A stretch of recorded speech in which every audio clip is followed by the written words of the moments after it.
Bonjour les amis, bienvenue, c'est Starter, je suis ravi de vous retrouver pour parler du Grand Prix de Formule 1. Oui, je sais, ça fait un mois qu'on n'en a pas parlé sur la chaîne. Bah, c'est ça quand tu sais pas les Grand Prix en direct, hein. Mais bon, ça, c'est pas grave. En tout cas, je suis heureux pour vous parler de ce Grand Prix, un Grand Prix qui fait son retour après 2 ans d'absence. Je veux parler du Grand Prix de Singapour dans les rues de Marina Bay. 13e édition de ce Grand Prix urbain que l'on connaît depuis 2008, 5 km 63 que les pilotes auraient pu parcourir 61 fois ce week-end, avec 3 zones de DRS et surtout plus de 1500 lumières pour éclairer ce circuit dans le noir, parce que oui, c'est le retour du Grand Prix nocturne originel de la Formule 1, le 800e Grand Prix de l'histoire. D'ailleurs, en 2008, la première fois qu'on est allé mettre les roues à Singapour, c'était de nuit, avec une édition très mémorable, hein. Oui, demandez à Nelson Piquet, hein. Et au mur aussi. Et oui, c'est vrai que c'est le retour de ce Grand Prix, comme je disais, puisque ça fait 2 ans que la course n'a pas eu lieu en raison de l'épidémie de Covid-19, encore lui. Tout comme le Grand Prix du Japon, hein, qui arrive le week-end prochain, c'est bientôt. Et c'est surtout vraiment l'un des meilleurs circuits de ces dernières années. C'est vraiment une course physique éprouvante qui va vraiment au bout des 2 heures. Ça a été encore le cas ce week-end. Enfin, cette fois, on a vraiment atteint la course à la fin du chrono et non au nombre de tours, hein, ce qui est quand même assez rare à Singapour. Mais il faut quand même le souligner. 100% de safety car également, ça s'est respecté. À chaque fois qu'on a un Grand Prix de Singapour, on a Bernd Melander et la Mercedes qui rentrent en piste, hein. Ça ne rate jamais. A noter aussi que c'était la première pour 4 pilotes sur la grille, à savoir Yuki Tsunoda, Guan Yu Zhou, Mick Schumacher et Nicolas Latifi. Bon, pour Latifi, c'est la première et dernière, hein. Voilà, si vous avez vu les infos, oui, Latifi s'en va en fin d'année. Et c'est vrai que ce circuit, il a proposé des courses quand même assez mémorables, hein. Là, je vous ai évoqué 2008 avec la fameuse histoire du crash gate. On a quand même eu 2017, hein, le double abandon Ferrari, même pas le premier virage. Verstappen encore au milieu, c'est quoi ce bordel? On a aussi 2018 avec ce tour extraordinaire d'Hamilton pendant la qualification. Pour vous dire qu'on a des éditions qui sont assez marquantes dans les rues de Marina Bay, hein. C'est le nom du quartier où a lieu le Grand Prix, on se situe ce circuit. Et puis, comme je vous le disais, bien sûr, c'est le Grand Prix originel en nocturne, hein. On voit que là-bas, c'est pas la fin de l'abondance. Et surtout, c'est un Grand Prix assez particulier sur 2 points. Déjà, c'est la première balle de match pour Max Verstappen de coiffer un 2e titre de champion du monde. Bon, ça, j'y ai pas cru. Déjà, pour 2 raisons. Les probabilités que Verstappen soit champion dès ce dimanche étaient carrément folles, hein. Pas par rapport à ce qu'il avait fait en essai qualif course, hein, loin de là, mais voilà, il était obligé de gagner et que ses concurrents premiers devaient faire soit 8e pour Charles Leclerc ou alors 4e pour Sergio Perez. C'est Singapour, il peut se passer tout et n'importe quoi, donc c'était vraiment pour moi impossible que Verstappen soit champion à Singapour. Déjà, et puis surtout, la météo, puisque pour la première fois sur ce Grand Prix de Singapour, la pluie était menaçante. Bon, il y en a qui vont me dire, ouais, mais attends, en 2017, on a eu de la pluie. Oui, attends, on a eu une petite pluie fine qui est passée, qui a chamboulé le départ, merci. Non, là, on avait vraiment un vrai risque de pluie pendant le Grand Prix, hein. C'est bien simple, ça s'est déroulé pendant la 3e séance d'essai libre le samedi, hein. Ils ont roulé que 30 minutes. On l'a eu avant le départ du Grand Prix le dimanche, hein. Ça a donné 1 heure de décalage sur les horaires prévus, hein. J'y reviendrai à ce sujet. Mais voilà, on avait vraiment un vrai risque de course humide et surtout une pluie de mousson la nuit dans un circuit urbain. Je peux vous dire que c'est un scénario qui ne s'est jamais présenté en Formule 1 et j'étais pas confiant. Bon, heureusement, ça s'est très bien déroulé. Mais on peut quand même avoir les pétoches de ce côté-là.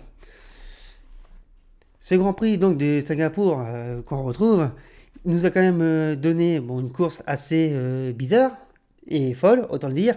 Mais surtout, elle nous a donné une qualification très intéressante et surtout très agréable à voir, à vivre. On va en parler justement maintenant. La qualification de ce 17e rendez-vous de la saison sur 22. Eh bien déjà ça a donné la pole position de Charles Leclerc, super pole position du Monégasque avec sa Ferrari. Derrière on retrouve un Sergio Perez deuxième devant Lewis Hamilton, vous les voyez pour 54 millième pour les trois premiers. Derrière on retrouve Carlos Sainz, Fernando Alonso 5e sur l'Alpine, Lando Norris 6e avec la McLaren, suivi de Pierre Gasly, Max Verstappen 8e, on va y revenir. Kevin Magnussen 9e avec la Haas, Yuki Tsunoda 10e avec la deuxième AlphaTauri. Ouais, les deux AlphaTauri dans le top 10. Ça c'est pas mal, c'est bien souligné. Dans la deuxième partie de Hongrie, on retrouve George Russell seulement 11e, on va y revenir également. Lance Stroll qui devance Mick Schumacher devant Sébastien Vettel et Guan Yu Zhou. Suivant ensuite Valtteri Bottas, Daniel Ricciardo, Esteban Ocon, Alex Albon et Nicolas Latifi. Alors les écarts de deuxième partie de tableau, n'y prêtez pas attention parce qu'on a commencé une qualification sur piste mouillée et on a terminé sur pneu slick en dernière partie. Et c'est vrai que d'ailleurs, je l'évoquais, que la journée du samedi était vraiment assez humide, que la troisième séance des cylindres a été écortée à cause de la pluie qui s'est abattue. On n'a même pas roulé 30 minutes, enfin, on a roulé 30 minutes 0-0. C'est pour vous dire que vraiment, elle a été bien écortée cette séance. Et surtout que les trois quarts de la qualification se sont passés sur des pneus intermédiaires, hein. Même pas des maxi plis, rien du tout. On les a même pas vus de la qualification, j'ai réfléchi, on les a pas vus. Pourtant, on a quand même terminé sur pneu slick pour la troisième partie, la Q3. Mais il y a quand même eu des courageux qui se sont dit, tiens, on va quand même tenter de faire la fin de la Q2 sur des pneus slick. Ça, c'était les Aston Martin. Et d'ailleurs, quand on voit la qualification avec un Stroll 12e et Vettel 14e, je pense qu'ils auraient pu tenter, qu'ils auraient pu passer, ces conditions étaient vraiment au rendez-vous, mais c'était pas le cas. Déjà, on avait les secteurs 2 et 3 qui étaient encore bien humides à certains endroits, alors que le premier secteur, ça pouvait y aller tranquille. Mais les deux autres, c'était vraiment risqué. Mais voilà, non, c'était quand même bien tenté de la part de Aston Martin. Dessus, on ne pourra pas leur reprocher de ne pas avoir tenté. Mais quand je vois la qualification qu'ils ont fait, c'est quand même bien.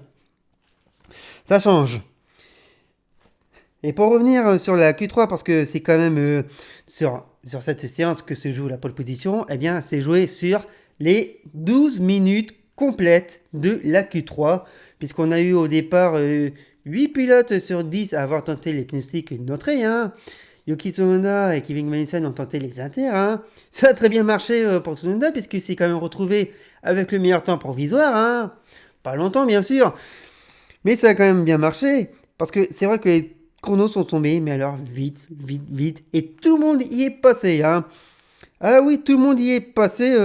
Il y a un moment, on a commencé à gueuler parce qu'on voulait avoir Alonso en pole position. C'est vrai que dans ces conditions, l'Espagnol avec l'Alpine fonctionne très bien. On l'a bien vu au Canada, deuxième sur la grille. Faut pas l'oublier ça, même s'il a terminé un petit peu loin en course, mais deuxième au Canada, sous la pluie, faut le retenir. Et c'est vrai que ces chronos qui ont vraiment descendu très rapidement. C'était pas celui de vendredi, mais voilà, c'est allé très vite, que ce soit pour Hamilton, que ce soit pour Leclerc, pour Perez, pour Verstappen. Franchement, sur le coup, les pilotes nous ont vraiment régalé. Comme quoi, la qualification, ça fait partie de la séance qui est le caviar de la Formule 1. C'est vraiment le caviar, le moment où les pilotes sont à fond, où les machines sont dans leur dernier retranchement, où tout est totalement à 100% des limites. Bon, c'est un peu bizarre de dire ça, mais c'est vrai, quand on voit qu'en Grand Prix ils sont obligés de faire de l'économie, ça pique. Et qu'en sprint, on se fait chier. Mais voilà, c'est vrai qu'il faut dire que tous les pilotes ont tenté d'aller jusqu'au bout de la limite, parce que tout le top 10 avait le meilleur temps provisoire. Hein. Ah ouais, presque tout le monde pouvait tenter la pole position. Sur le moment, on s'est dit, allez, il n'y a que 3 prétendants. Finalement, on avait presque tout le monde. Oui, oui, Tsunoda, oui, Magnussen, oui, oui, vous aussi, vous pouviez, mais vous avez vu vos voitures. Ah, quoique Tsunoda en inter, c'était pas mal, hein. C'était pas mal. 10e temps, c'est dommage. Mais c'était quand même bien tenté. Mais sur la fin de la Q3, finalement, on n'avait que 2 prétendants sérieux pour la pole position. Hein. C'était Leclerc et Hamilton, hein, qui ont quand même tout tenté pour décrocher cette pole position. Hein. Bon, c'est Leclerc qui l'a fait, on va en parler. Et en décalé, quand je dis en décalé, là vous avez Hamilton, là vous avez Leclerc, et là vous avez Verstappen, totalement décalé en stratégie, limite avoir le maximum de possibilités pour faire la pole position. Ça lui a coûté cher d'ailleurs. Allez, on va en parler tiens, du cas Verstappen, 8e temps sur la grille. Et oui, il pouvait faire vraiment, allez, je mouille, vraiment le top 4 dans cette Q3. Ah oui, il pouvait, avant sa dernière tentative, nous faire un chrono exceptionnel. Mais il s'est passé quelque chose un peu surprenant. Enfin, surprenant. On s'est dit au début, il ralentit pour tout donner au tout dernier moment. Et ça, c'est vrai que dans son avant-dernière tentative, il était très bien. D'ailleurs, je crois qu'il avait même pulvérisé le record du premier secteur. Il devait pas être en 29 quelque chose, il devait être en 28, je crois, de mémoire. 28.7 de mémoire. Et il a relâché sous la tribune, histoire de bien préparer sa gomme. Il pouvait, parce qu'il avait largement le temps de se relancer pour un tout dernier tour. Ça, c'est vrai, il avait vraiment le temps. Il l'a relâché à la demande de son équipe. Faut préciser, hein, c'est vraiment Red Bull qui a dit « Max, relâche, il y a encore le temps de faire quelque chose ». Le problème, c'est que au tout dernier moment, dernière tentative, il est à fond. Mais vraiment, il est à fond. Et là, il va rentrer au stand. Il rentre au stand, il relâche. Définitivement, c'est terminé. Alors, je vous raconte pas sa radio. Ah, elle était colère, Verstappen. Limite, je l'ai jamais entendu en colère comme ça dans sa radio, Verstappen. J'ai déjà dit que de temps en temps, il pouvait se foutre en rogne et tout ça pour n'importe quoi. Mais là, la colère qui ressortait à la radio, avec l'adrénaline, tout ça, je crois bien que c'est la première fois que je l'entends en colère de cette manière. Je pense que c'est la première fois. Mais faut comprendre quelque chose. Quand vous êtes dans cette séance de qualification où vous êtes à fond avec les pilotes, à fond avec les voitures, vous êtes aussi à fond avec les limites. Et pas que les limites de piste, allez carrément titiller le mur. Non, vous êtes en limite avec la voiture elle-même. Les équipes vont chercher la limite avec la voiture. Le moindre gramme est chassé pour aller faire le meilleur temps avec la voiture, avec le pilote. C'est-à-dire que le moins gramme de carburant est calculé au dixième de millilitre près. C'est vrai, vous avez une tension, les calculs vous disent il faut la telle quantité exacte de carburant dans le réservoir. Et c'est ça qui a pêché chez Red Bull.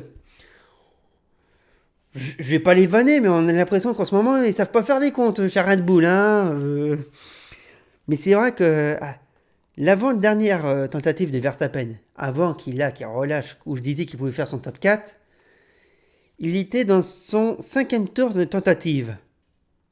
Et son dernier tour, où il pouvait vraiment tout exploser, où il rentre au tout dernier moment au stand, il était dans son 6e tour de tentative.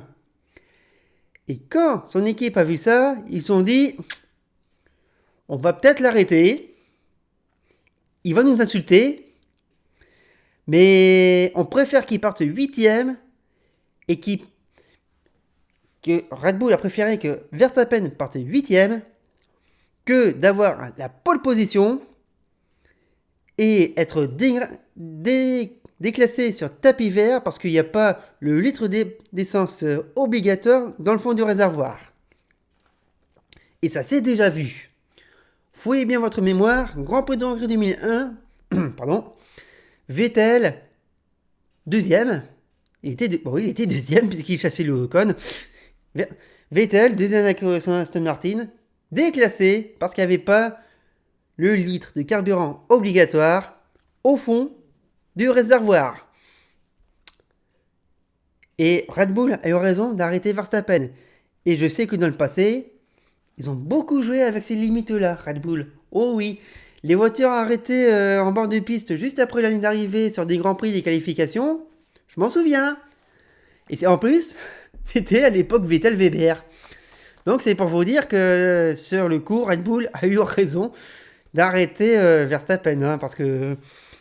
Allez, oui, d'accord, il part 8ème sur la grille. Mais fallait pas jouer avec le feu. Et franchement, sur le coup, ils auraient pu dire, bon Max, tu continues à fond jusqu'à temps. Voilà. Ils auraient pu, mais ils se sont dit, attends, lève le pied, histoire de bien te préparer pour une dernière tentative. C'est vrai que comme ça, ils ont eu raison. Mais à froid, comme ça, le lundi qu'on tourne...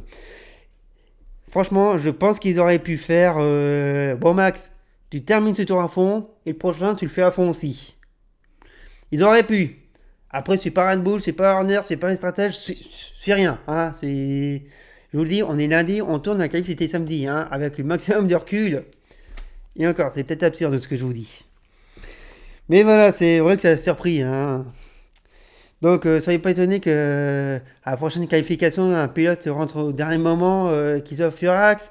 Quand il dit on t'expliquera après le carburant. Là aussi, c'est la fin de l'abondance. Hein. Bon, en attendant, le poleman, revenons sur lui. Charles Leclerc, 18ème pole position en carrière. La 9ème en 2022, c'est quand même pas mal. Hein. C'est pour l'instant celui qui détient le plus de pôles sur la saison. Hein. Derrière Verstappen, on a 4. Et surtout, on a quand même les 3 premiers en 54 millièmes. Et les 5 premiers en 5 dixièmes. Elle a été bien cette qualification, je vous dis.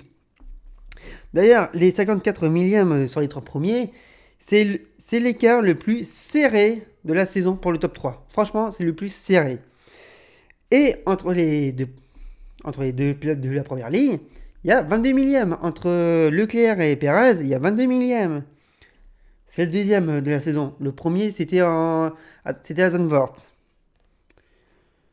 En plus, avec un Hamilton troisième et prétendant à la pole, elle fonctionne très bien, Mercedes. C'est après que ça a déchanté pour le Grand Prix. Ça a bien déchanté.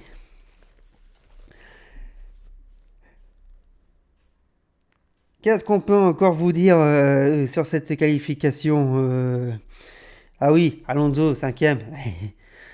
Alonso, 5ème, ça marche très bien, je vous l'ai dit. Hein. Dans des conditions, il fait des choses incroyables avec l'Alpine. Alors, c'est vrai que quand tu vois Ocon 18ème, bon, le Normand a eu des problèmes avec ses freins. Hein, voilà, c'est peut-être des freins glacés. On ne sait pas. Bah, il disait que quand il freinait, la voiture allait sur la droite.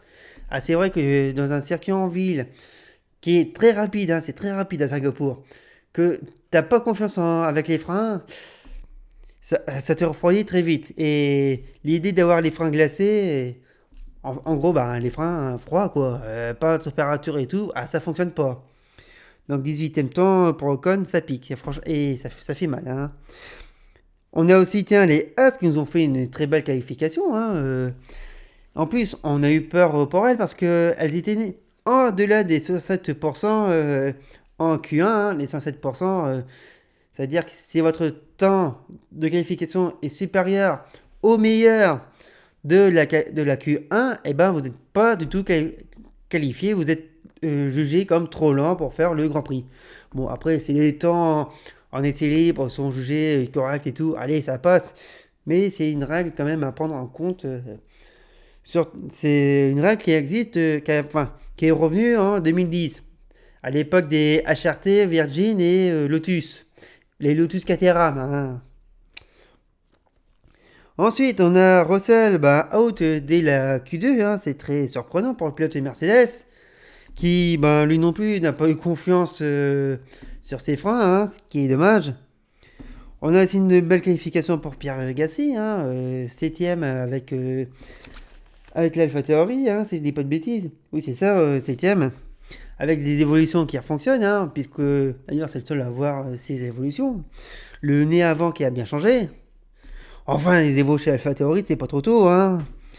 Guan Yu Zhou pour une première à Singapour, excellent aussi, hein. Bon, 15ème, mais excellent quand même. C'est quand même pas mal cette qualification. Franchement, on a adoré. On s'est bien régalé. La grille de départ de ce Grand Prix de Singapour, vous voyez qu'elle s'affiche ici. À noter que George Russell a profité de sa mauvaise qualification pour changer d'élément moteur, enfin d'unité de puissance, hein, pour être précis. Et du coup, il est parti depuis les stands. Pour ce qu'il a fait après, on se demande si ça valait le coup. D'ailleurs, le Grand Prix de Singapour, on en parle maintenant. Bon, il y a Checo qui voulait se barrer, c'est quoi ce bordel? Excusez-moi. Donc, le Grand Prix de Singapour, la 17e édition, avec la victoire de ce monsieur-là, Sergio Perez, 4e victoire en carrière, la 3e avec Red Bull. Il devance les Ferrari de Charles Leclerc et Carlos Sainz. On va en parler de Carlos Sainz dans le bilan, mais on va en parler de Carlos Sainz. La suite du classement avec Lando Norris, 4e devant Daniel Ricciardo. Qu'est-ce qu'il fait là, lui? Il devance Lance Stroll devant Max Verstappen, Sébastien Vettel, Lewis Hamilton et Pierre Gasly. Et le meilleur temps en course est pour George Russell. En delà du top 10, il ne marque pas le point bonus. Et je peux vous dire, je vous l'ai dit en début de vidéo, qu'on a quand même vécu un Grand Prix du Singapour bizarre. C'est bizarre, sympa, mais bizarre.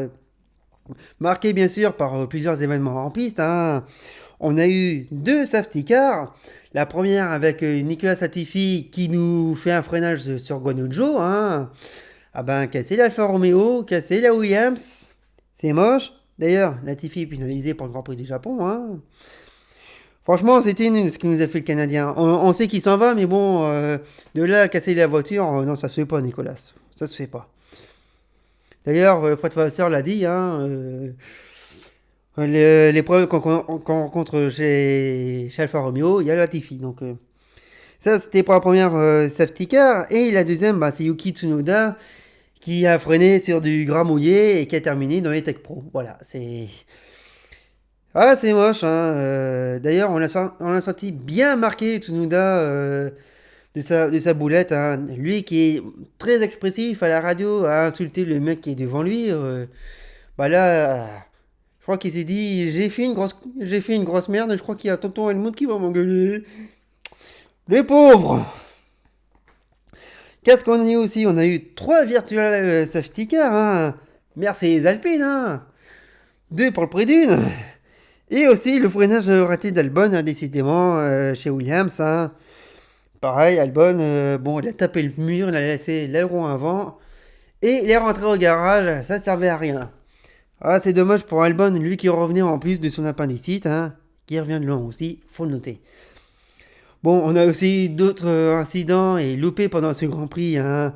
On a eu un Hamilton qui a loupé son freinage, qui a tapé au virage 7, hein. Il a laissé un aileron avant. Et en plus, quand il revient, il s'accruste entre Lando Norris et Max Verstappen. Verstappen, il s'est dit, mais qu'est-ce qu'il fout là, lui? Mais c'est pas possible! Peut pas me laisser tranquille, non? Et Verstappen, d'ailleurs, on revient de lui aussi, il nous a fait 2 beaux loupés, Le premier, non seulement il a failli nous embrocher Norris à la fin d'une virtual safety car, c'était limite quand même. Comme quoi, franchement, cette virtual safety car, c'est une procédure qui est carrément bancale, une vraie usine à gaz. Ça vaut pas le focus yellow, hein. On l'a déjà dit, on l'a déjà répété. Et puis surtout, je crois que c'était aussi encore sur Lando Norris. Il nous a fait un freinage de bâtard, le Verstappen. Il nous a bloqué les pneus à l'avant, les pneus carrés. Il est rentré tout de suite au stand pour changer les pneus et son slip, hein. Ah ouais, parce que si vous retrouvez la photo du freinage de Verstappen sur la piste, hein, vous avez deux grandes bandes noires sur le circuit. C'est Verstappen.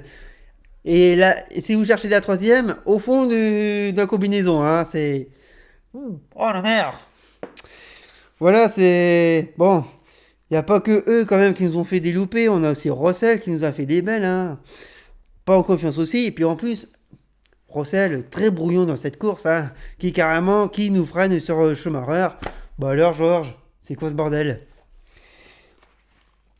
Et ouais, donc vraiment bien animé ce Grand Prix déjà avec tous les incidents en piste. Et puis surtout, on avait un Grand Prix qui a été animé par la météo, hein, puisque je vous l'ai dit, on s'est pris une pluie sur la tronche pendant non, une heure avant l'ouverture des stands, hein, l'ouverture précise des stands, il faut le dire. Une belle pluie tropicale qui s'est abattue sur Marina Bay, hein. Ah, c'est bien tombé, hein. Limite, on avait les paddocks bien inondés. Il faut dire, hein, les paddocks bien inondés, la piste, je vous en parle même pas.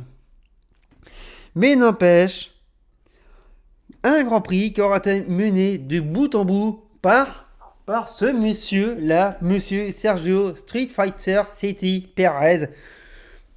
Il commence à aimer les Grands Prix en ville, hein, parce que n'empêche, là, victoire à Singapour, victoire à Monaco au mois de mai, l'année dernière, victoire à Bakou en Azerbaïdjan.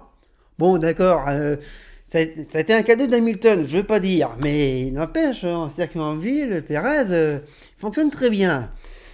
Et ça, on peut le dire, mais c'est vrai que il a quand même profité d'un très mauvais départ de Leclerc sur la grille. Et il en a profité, il a vraiment mené tous les tours en course, le Perez. Ouais, ouais, même pendant les safety cars qu'il a fait son arrêt au stand, il était toujours leader, inquiété par personne. Et franchement, il a fait une course presque tranquille, hein, même si de temps en temps Leclerc limitait la pression. C'est pas une bière pourtant. Mais c'est vrai que oui, franchement, il a résisté sans laisser un tour à ses adversaires, Perez. Et très honnêtement, je vois pas pourquoi on irait lui enlever cette victoire à Sergio, hein, même si, même s'il y a un truc où on va gueuler. Ah, si très honnêtement, on va gueuler parce que, comment vous dire,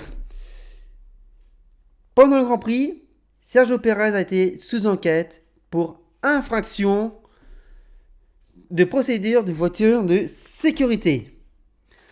Bon, voilà, il était sous enquête. Savoir si oui ou non il allait être pénalisé. Sauf que l'enquête a été menée après la course. Je vous demande pardon? On mène une enquête après la course sur le vainqueur du Grand Prix. Mais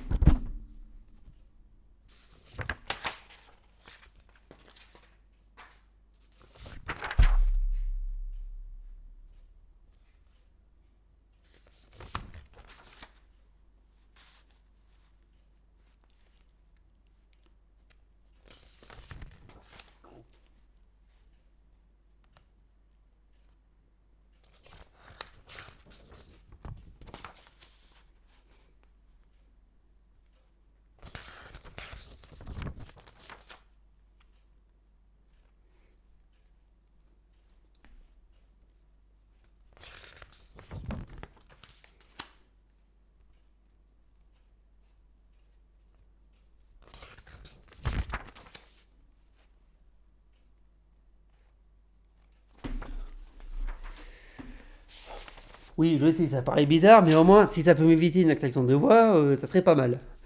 Bref, on est le résultat 3 heures après l'arrivée du Grand Prix. Verdict, 5 secondes de pénalité pour Sergio Perez, pénalité qui aurait pu être appliquée directement à l'arrivée du Grand Prix, pendant le Grand Prix, voilà. 2 points sur la super licence, c'est moche. Et tout ça à 2 heures du matin, heure locale Singapour. 20 heures en France, Belgique, compagnie, tout ça. Je vous jure, il y a un énorme problème à la FIA. Il y a un énorme problème. Et d'ailleurs, la FIA, tiens, on va encore rester sur eux parce que Il y a eu aussi le retard qui a été pris en raison de la météo. Mais c'est pas le souci, hein. C'est pas la météo qui pose souci dans le retard. Oui, d'accord. Bon, voilà, il pleut, ça arrive, c'est la météo, voilà. En fait, le problème, c'est pas le retard que je remets en contestation dans l'histoire à cause de la météo. C'est le moment où on a dit à l'heure H, à l'heure où on a dit on rouvre la voie des stands. Parce que techniquement, la voie des stands pour le Grand Prix était prévue d'être ouverte à 13h. À 13h20, enfin attention, à 13h, on va parler en heure locale. Les stands étaient prévus d'être ouvertes à 19h heure de Singapour. 19h20, sortie des voitures des stands, feu vert à la sortie, tour de reconnaissance et tout ça, hein, compagnie et tout, et mise en place sur la grille. Vers 19h35 de mémoire, fermeture de la voie des stands, c'est-à-dire que si une voiture est dans les stands et qu'il y a feu rouge, elle ne peut plus sortir. Ensuite, il y a le protocole des hymnes nationaux, avec les pilotes réunis, les officiels, le trophée, l'hymne national qui est chanté, les avions qui passent quand il y en a, voilà. Donc ça, c'est à peu près 19h48, voilà. Ensuite, 19h55, les 5 lumières au-dessus de la piste pour les 5 dernières minutes de préparation. Et à 20h00, début du tour de chauffe. En une heure, on peut faire tout ça. Mais je pense qu'on peut aller encore plus vite. Et c'est ça que je reproche à la FIA et à la Formule 1 même. Hein. Autant mettre tout le monde dans le même panier. Ah oui, la FIA, la F1, la FO, Liberty Media, les équipes. Ah oui, autant mettre tout le monde dans l'eau. La procédure, pour des cas exceptionnels de force majeure comme c'est le cas, ici pour ce Grand Prix, ça peut être réduit. Bah oui, attendez, déjà, 1 heure pour une mise en place de 40 minutes sur la grille. C'est énorme. Franchement, c'est énorme. Donc, allez, 30 minutes de placement entre le placement sur la grille, parce que les voitures, 30 minutes avant le départ, sont déjà sur la grille, jusqu'à le début du tour de chauffe. Ils sont déjà là. Et franchement, la Formule 1 n'a même pas été foutue de dire allez, on réduit exceptionnellement le temps de procédure, parce que voilà, c'est un Grand Prix, c'est de nuit, on ne sait jamais, s'il pleut, tout ça, on va pas repasser 1 heure. D'ailleurs, ça, des procédures comme ça, je pense que ça aurait pu être nécessaire l'année dernière pour le Grand Prix de Belgique. Hein. Pour la farce qu'ils nous ont fait à Francorchamps sous la flotte, à attendre 18 heures pour dire fin de Grand Prix. Là, ils auraient pu faire des procédures réduites. Alors c'est vrai que j'ai posé la question et on m'a dit, mais les équipes, ils aiment bien avoir leur procédure, leur temps de préparation, tout ça. Mais 1 heure avant 1 heure avant le départ, les équipes sont déjà prêtes. Allez, limite, on termine de remonter la voiture, tout ça, mais les équipes sont déjà prêtes. Puis en plus, ils ont que ça qu'à faire le dimanche matin. Vu qu'ils ne touchent pas à la voiture, qui sont sous condition de parc fermé. Ils arrivent le matin, ils ouvrent les garages, allez, à 10h, on travaille sur la voiture, on prépare le reste de tout ça. Ils ont le temps. Ils ont le temps de tout faire. J'ai du mal à voir que, exceptionnellement, les procédures ne sont pas réduites. D'ailleurs, par exemple, ce dimanche, il y avait aussi le Grand Prix MotoGP en Thaïlande. Pareil, ils ont pris une pluie de mousson en Thaïlande. Et pourtant, en peu de temps, les procédures ont été respectées en temps et en heure. Enfin, en temps et en heure. Ils ont été plus réduites. Ah oui, ça a été, vous irez voir, les procédures ont été vachement réduites par la mise en grille, tout ça, bien avant le départ.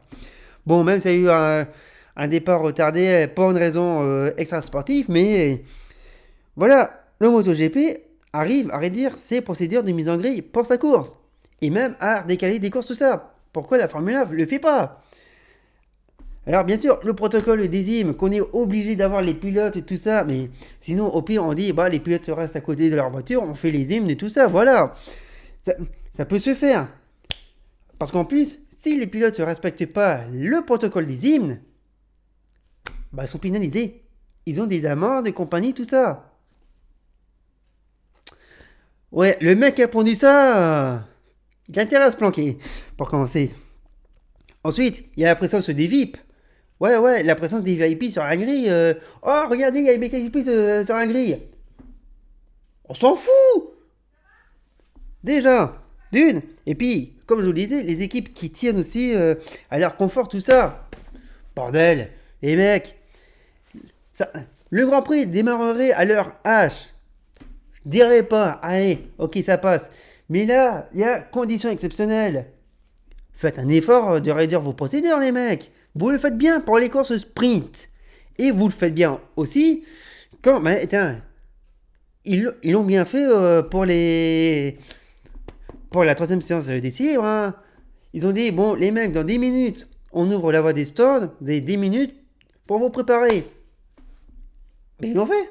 En 10 minutes, ils avaient largement le temps d'avoir leur pilote arrivé, combinaison, casqué, installé dans le baquet, feu vert, c'est parti. Ils avaient largement le temps. Ils ont dit, bon les mecs, dans 10 minutes, ça part. Là, ils auraient pu dire, allez, c'est pareil. Non, pourquoi imposer 1 heure de protocole à la con quand, allez, ça peut être réduit en 30-40 minutes. Vous voyez pas le temps gagné. Et puis, comme je vous l'ai dit, avec des conditions météorologiques assez précaires, ça serait con qu'ils se reprennent une deuxième douche au moment du départ. Non, mais franchement, le problème c'est que derrière, ça veut montrer que la Formule 1 veut être sérieux, dire ah bah regardez, nous c'est prévu à la seconde près, le protocole, tout ça, on le respecte, point barre. Ouais, mais là, il y a conditions exceptionnelles. Faites un effort, voilà, autant le dire. Enfin bon, que voulez-vous, ça, Formule 1 a toujours été habitué, c'est pas prêt de changer. Enfin bon, voilà pour parler de ce Grand Prix de Singapour qui, comme je vous l'ai dit, était assez bizarre par sa météo, par sa course, tout ça, et par son protocole d'un long. Bah c'est vrai, hein, 1 heure de protocole pour 40 minutes d'installation. C'est vrai qu'on n'a jamais fait attention à ça, mais pardon, on n'a jamais fait attention, mais c'est trop long, voilà. Honnêtement, c'est trop long. Ouais, attends, ils arrivent bien à... Putain, regarde, ils commencent à nous casser les couilles avec leurs sprints et tout ça, qu'on va en avoir 6, qu'on va peut-être la poser par la suite, tout ça. Et ils arrivent à réduire le protocole. Ah, faites pareil pour le Grand Prix. Bon de... On va rester poli. Je propose de passer le bilan des équipes. Hein. On va commencer maintenant. On va commencer avec les leaders et vainqueurs du Grand Prix. Je vais parler de Red Bull. Un contrôle absolu de Sergio Pérez. Je le dis, je le répète. 4e victoire pour le Mexicain en carrière. Franchement, c'est bien joué de sa part. Surtout, il commence à devenir un maître en ville. Je vous raconte pas là à Mexico prochainement. Ça peut être pas mal à domicile. Et peut-être aussi l'année prochaine à Las Vegas. Ça peut être pas mal. Et ça, franchement, c'est le bon point. Bon, le mauvais, c'est Verstappen qui a passé une journée en enfer, il faut le dire. Ah, il a vu de toutes les couleurs le futur double champion du monde en titre. Oui, je m'avance, hein, je me mouille. Et donc, du coup, les titres de Red Bull de Verstappen, ils attendront au Japon. Japon, Honda, c'est un complot, comme par hasard. Mais voilà, rien à redire sur Red Bull. Belle victoire de Checo Pérez. Allez, on passe à Ferrari. Alors, c'est cool parce que Ferrari et Leclerc, ils sont passés encore à côté d'une victoire facile. La pole incroyable de Leclerc, il faut le dire. Mais franchement, ils sont passés à côté d'une victoire qui était facile. Et puis, franchement, ça aurait fait plaisir à Leclerc d'avoir gagné parce qu'il a toujours en travers la gorge de 2019. Hein, toujours. Mais par contre, il y a un truc qu'on a vu quand même sur la fin de course, c'est que Leclerc a essayé d'effondrer sur la fin de course. Les pneus HS.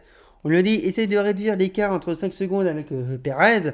Ah l'écart, il a été plus grand. 7 secondes, puis 2 secondes. Mais il a perdu ses pneus sur la fin du Grand Prix. Et puis on a quand même Carlos Sainz, 3ème sur les podiums. C'est... Attendez, on va être franc. Sainz, ok, il nous fait une belle qualif, mais tout le Grand Prix, on l'a pas vu. Ah, mais je sais pas où est-ce qu'il était, Sainz. Là, faut qu'on m'explique comment il est arrivé troisième de ce Grand Prix. Il était nulle part, il n'était pas dans le rythme, il était où? Voilà. Là, franchement, il y a une grande interrogation de Sainz parce que ça fait longtemps qu'il ne l'a pas fait, celle-là, d'être nulle part et d'être sur le podium à la fin. Ça fait longtemps. Voilà, c'est surprenant. Ah, franchement, il était nulle part. Il n'avait pas de rythme. Il n'était pas devant, il n'était pas derrière. On ne sait pas où est-ce qu'il était. Voilà, autant le dire. Je sais pas où est-ce qu'il était. Hein, c'est un bistrot peut-être. Bon, ils sont fermés à cette heure-ci. On passe avec Mercedes qui a eu une drôle de course. Hein, on va pas se mentir. Bon, déjà, on a un Hamilton qui a été brouillon par moment et qui finit quand même assez loin. Et pourtant, il a quand même tenté de faire une excellente course. Hein, lui qui partit quand même troisième. Il s'est retrouvé un petit peu dans la sauce à un moment. Et puis, très étonnant de la part du septuple champion du monde quand même dans ce Grand Prix. Tout comme son coéquipier qui, pour la première fois à la régulière, sort du top 5 d'un Grand Prix. C'était soit un top 5, soit un abandon. Et ben là, il termine très très loin à la régulière. Bon, faut dire que bon, il partait des stands, il a tenté de passer les pneus secs en premier. Et ensuite, il a fait n'importe quoi sur Schumacher. Ah, bah, il a freiné sur lui, carrément. C'est Nawak hein, ce qu'il nous a fait. Il a été très brouillon, Russell, dans ce Grand Prix de Singapour. Je vous raconte pas le débrief juste après. Ça fait bizarre, venant de Mercedes. Franchement, ça fait bizarre. Ils ne nous habituent pas à ça. Bon, je sais, c'est 2022, mais quand même.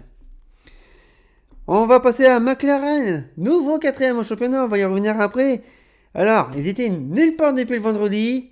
Et tout d'un coup, ils nous font quatrième et cinquième à la fin de ce Grand Prix. C'est le meilleur résultat de la saison pour l'équipe de Woking.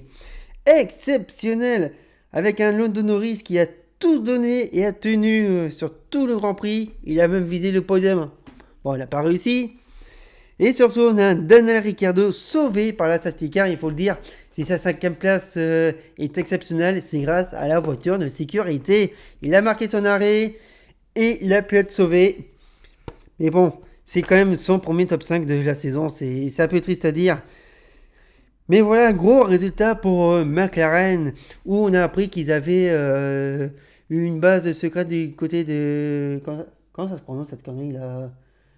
Coruscant, un truc comme ça. Enfin, si vous voyez ce que je veux dire.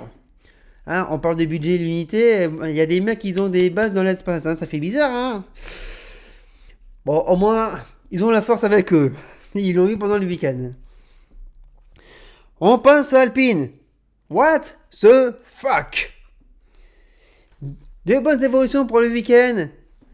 Et la fiabilité.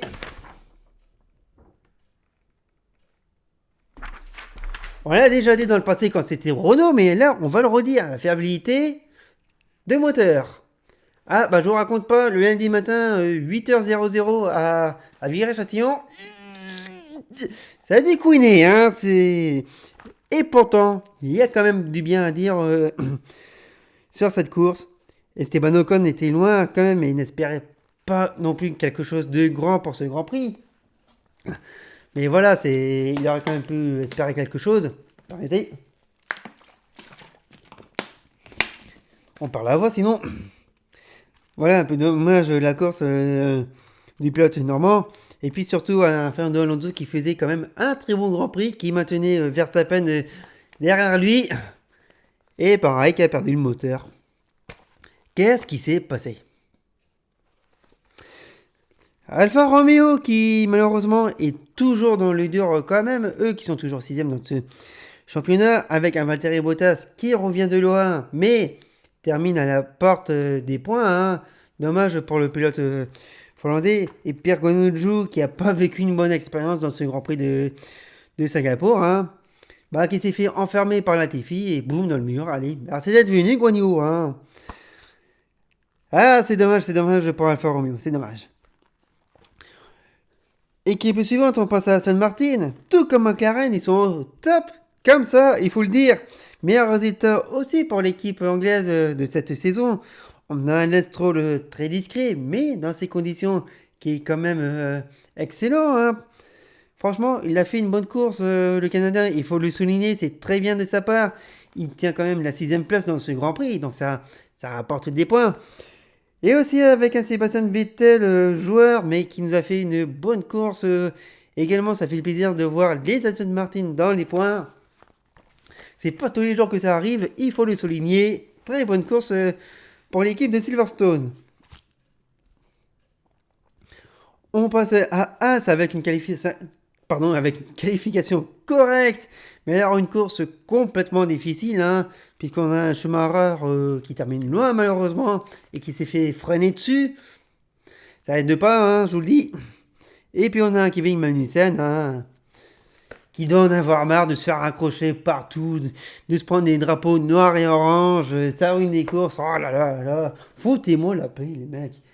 Avant, on se plaignait que Magnussen faisait n'importe quoi, qu'il allait s'accrocher tout seul.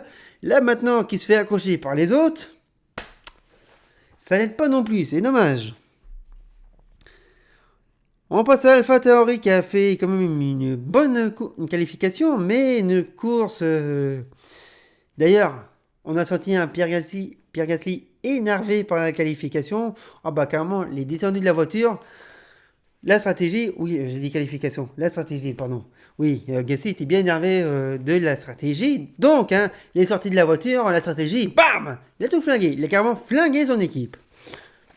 Ça sent le divorce. Et puis, Yuki Tsunoda dans le mur. Ah là là, c'est con parce que Yuki faisait une bonne course. Hein. Mais non, il a freiné trop tard. Ça arrive. Et puis on va terminer avec Williams, hein. Week-end à oublier, il faut le dire. Hein. Bon, faut dire que la voiture ne fonctionnait pas comme il fallait dans ce Grand Prix. Bon, on a un Alex Albon qui est revenu après sa crise d'appendicite qu'il a eu à Monza. Hein. Puis surtout, comme je le disais, il revenait de très loin, hein, en soirée intensif. Et faire le Grand Prix de Singapour, n'empêche. C'est costaud de la part du pilote thaïlandais. Franchement... Bah, c'est dommage qu'il n'ait pas vu l'arrivée, mais franchement, de là où il revient, c'est quand même une sacrée victoire d'avoir commencé à faire le Grand Prix de Singapour. Bon, il n'a pas fini, mais c'est dommage. Et puis, Nicolas Latifi, hein, qui envoie Joe dans le mur. Voilà. Pas grand chose à dire pour Williams, hein, une course à oublier, une voiture qui ne fonctionne pas, c'est tout. Je vous propose de passer au classement pilote et constructeur. Il y a de l'évolution. On y va maintenant. Après ce 17e rendez-vous de la saison, donc, le classement pilote, Max Verstappen est toujours leader. Il a 341 points devant Charles Leclerc qui en compte 237. Il y a 104 points d'écart entre les deux pilotes. Sergio Perez est à 235, à 106 points d'écart avec Verstappen à 2 de Sergio Perez. Hein. Il s'est rapproché largement de Leclerc. George Russell est toujours 4e, 203 points. Carlos Sainz... commence à se rapprocher avec 202 points. Lewis Hamilton, 170 points. Lando Norris en compte 100. On a 7 pilotes, si je dis pas de bêtises, 7 pilotes qui sont dans les 100 points. C'est intéressant à souligner. Bon, derrière, on retrouve toujours Esteban Ocon, 66 points. Fernando Alonso, 59 points. Valtteri Bottas, 46 points pour le top 10. Daniel Ricciardo qui remonte à la 11e position. La deuxième partie du classement, c'est Sébastien Vettel qui remonte également, tout comme Pierre Gasly qui...